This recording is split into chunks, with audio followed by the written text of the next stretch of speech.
ప్రతిపక్ష హోదా ఇవ్వలేదనేసి జగన్మోహన్ రెడ్డి గారు అసెంబ్లీ నుంచి బయటికి వాకౌట్ చేశారు. దానికి కూటమి ప్రభుత్వ నాయకులు ఏదేదో వాళ్ళకి ఇష్టం వచ్చినట్టు మాట్లాడుతున్నారు. పవన్ కళ్యాణ్ గారు, చంద్రబాబు వచ్చినట్టు మాట్లాడుతున్నారు. సరే, నేను ఒకటే అడుగుతున్నాను. ఇప్పుడు జగన్మోహన్ రెడ్డి గారికి ప్రతిపక్ష హోదా ఇస్తే మీకు వచ్చిన నష్టం ఏంటి?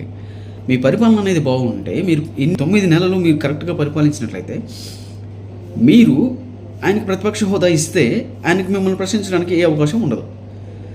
మీరు ఏదైనా తప్పు చేసి మీ పరిపాలన బాగోలేకుండా ఉంటేనే ఆయన మిమ్మల్ని ప్రశ్నించడానికి అవకాశం ఉంటుంది, ఆయన మాట్లాడడానికి కూడా అవకాశం ఉంటుంది. ఏంటి అంటే మీరు ఆయనకి ప్రతిపక్ష హోదా ఇవ్వడానికి ఎందుకు భయపడుతున్నారు అంటే, ఆయన క్వశ్చన్ చేస్తాడు, మీరు భయపడాల్సి వస్తుంది, ఆయన చెప్పిన దానికి సమాధానం చెప్పాల్సి వస్తుంది. ఆయన అడిగేదానికి మా దగ్గర సమాధానాలు లేవు, మేము ఇచ్చిన హామీలు ఎగ్గొడుతున్నాము, అందుకే ఆయనకి ప్రతిపక్ష హోదా మీరు ఇవ్వట్లేదు. ఆయనకి ప్రతిపక్ష హోదా ఇచ్చి మిమ్మల్ని క్వశ్చన్ చేస్తాడు కాబట్టి, ఆ క్వశ్చన్ మీరు సమాధానం చెప్పలేరు కాబట్టి, ప్రజలు దాన్ని చూసి మిమ్మల్ని ఏమనుకుంటారనే ఒక భయంతో మీరు ఆయనకి ప్రతిపక్ష హోదా ఇవ్వట్లేదు. ఇంత ఇన్సెక్యూరిటీగా ఫీల్ అయితే ఇంకా 4 సంవత్సరాల పైన ఉంది మీకు టైం. అప్పుడు ఎలా సర్వైవ్ అవుతారు మీరు? మీ పరిపాలన బాగుంటే ఇవ్వండి, ప్రతిపక్ష హోదా ఇచ్చి చూస్తే తప్పేంటి? మీది చక్కగా ఉంటే ఆయన మిమ్మల్ని క్వశ్చన్ చేయడు. క్వశ్చన్ చేస్తాడని భయంతోనే కదా మీరు ఆయనకి ఇవ్వట్లేదు.